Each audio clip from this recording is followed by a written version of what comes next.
The way you master step 4 is by acknowledging the difference between, from wherever you are, a thought that feels more satisfying or less satisfying. And you always lean to what feels more satisfying. You don't try to think it all the way out. You don't try to project it into a bonus or into an acknowledgement from the company. It's just your personal satisfaction. The rest follows. You mean like I've become very sensitive to where in any moment which direction I'm leading? Yeah, because momentum is such an important part of this process of creating. So many people, they know what they want, and it's like putting an engine on a train that's going that way, but then they know where they are, and it's like putting an engine on the same train going the opposite direction. So they've got a sort of tug of war going on. And if you're sensitive to the way you feel, then you do less of the resistant thinking. You catch it in the earlier stages when it's easy to just let go of it. But if it gets some momentum, then it's a harder process of thinking. And that's what you're in the process of doing now. Your sensitivity is helping you to let go of the unproductive or the unhelpful thoughts earlier. And that's why you're allowing the momentum of what is wanted to flow. And that's why you're getting what feels to you, and it is, such good results. But the results that we want you to measure are not so much what plays out in the manifestation, like the highest sales goal that the company's ever had. That's nice, but that's not what we want to ring your bells. We want the fun and satisfaction along the way to be what's ringing your bells. You could come in last. It still could have been a pleasing experience. Well, that's what it's like. It's getting to that point where I know that as soon as I get the next thing, I'm going to get over it and I want the next thing. And I just love being in that, as you call it, the sweet spot. Yeah. Just that constant receptive mode. And I kind of played it as an experiment last week. I was like, okay, I'm just going to really back off the thinking so much. And what was presented to me was like a science. It's like, okay, I quit pushing on the brakes, quit paddling upstream, and instantly I was brought to all the things that are good. Because you know that you've done the asking and that it's all queued up for you. When you get that feeling that it is all done and now you just have to let it in, feel the difference in the way you feel when you say, oh, I've done the work, I've done the asking, and it's all queued up, and now the fun begins. Now I get receptive and I get to witness it unfolding, and I get to be there right along the way to get specific and move it faster or be more general so that no resistance comes. But I get my hands in the clay, I get to mold it into place. Feel the difference in that feeling and the feeling of, I have these things I want and I'm going to go get them and nothing's going to stand in my way. In other words, you can feel the tension in that, can't you? It's the satisfaction, because when it's flowing, it's flowing. It's like understanding that your power is power of focus, and that power of focus is power of letting go. But you can't let go if you don't trust the process. So you have to know that life caused you to create a vortex, and you have to know that that vortex is, and you do. And you have to know that your inner being and source is right there with that. And you have to know that ideas are being projected to you all day, every day, that it is being shown to you, and that the only thing you have to do is get yourself into a receptive mode where you can hear, which means you can't struggle and receive, and you can't worry and receive, and you can't fret and receive, and you can't be making your own really strong plans apart from that and receive. It's like finally accepting your worthiness and no longer needing to prove it. And that's why we wanted to emphasize just a little bit. There's a little bit of proving your value through the competition in your workplace. The highest mark on the chart can kind of get in your way. You can get carried away with that, where if that's not important, but the satisfaction factor is, then there are no accomplishments that are off limits for you or out of reach for you. And people will look at you and they'll say, what are your goals? And you say, what's your goal? What's your goal this month? And you say, to be happy.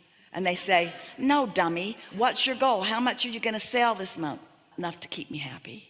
I need a figure. I need to know how much and when. I need to know how much and when. I need to hear your goals. I'm sort of operating differently now. I sort of have an unlimited goal that if I said it to you, you wouldn't understand it. It's like there are no limits for me. I don't want to speak a goal that you might think is rational, because my goals like that would seem irrational to anyone who doesn't understand how this works. Don't say any of this out loud to anybody. We just want you to know it. In other words, I just want to be happy, just want to feel good. You can't intend something and not move in the direction of it and feel satisfied. You only feel satisfied if what you're intending you are moving toward. So don't worry, this satisfaction goal will keep you on track in a really consistent way. Not only will it keep you on track to receive whatever it is you want, it will keep you on track to live happily ever after. This is the recipe for happily ever after. Getting ready to be ready to be ready to be ready to be ready to be ready is living happily ever after. The way most humans are doing it is not ready, not ready, not ready, not ready, want this, not ready, not ready, not ready, want this, not ready, not ready, want this. Want to find some way to get there, get there. This is happily ever after. I'll be happy once I get there. No, you won't. You'll only be happily ever after if you understand that with everything that manifests, like all of those things that are manifesting for you, for everything that's manifesting, you're putting more into the vortex. So there's this continual cycle. It's like the new crop. The new seed is in the ground and the new crop is underway. And yeah, there's going to be manifestation, but you can't disregard the process of planting and the process of taking care of it and the process of enjoying the natural unfolding of it. And yes, you're going to have a lot of magnificent crops. Sort of mind-boggling if you knew. If we were to say to you what we see coming forward, it would set you off your balance. And we might have just done it anyway. But if you just take it as it comes, take it as it comes. Don't ask for more than you're ready for and be satisfied with what you're ready for. Don't ask for more than you're ready for and be satisfied with what you're ready for. That's living happily ever after, which pretty much means you got to leave everybody else out of the equation, because they don't have the ability to feel the vibrational frequency between what's in your vortex and you. Only you can feel that. And the satisfaction factor gives you that knowledge. It feels exponential. It is exponential in so many ways. First of all, your inner being is exponential, not singular, plural. The energy that creates worlds gathered up for you. A leverage that we cannot find physical words to describe. So sometimes when you look at something that is that big, it kind of blows you out of the water and you don't accept it. But when you just be ready for what you're ready for, then you allow yourself to ease in to the exponential power of universal forces.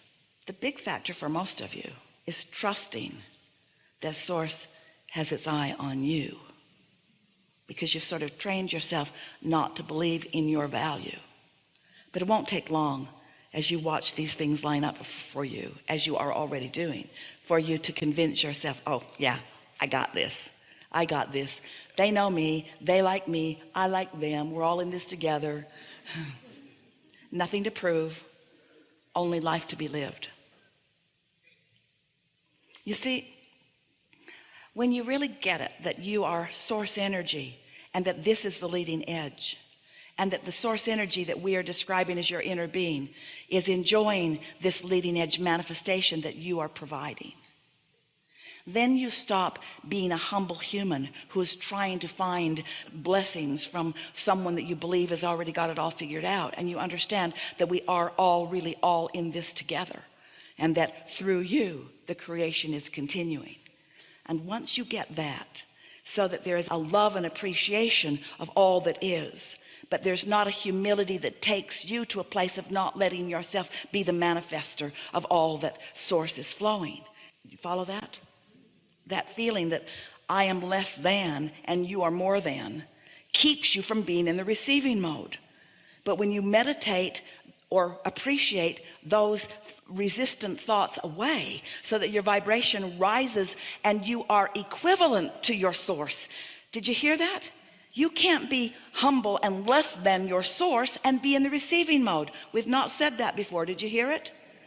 You have to be equivalent to your Source to be in that receiving mode. Ooh. We think this is a good time for a segment of refreshment.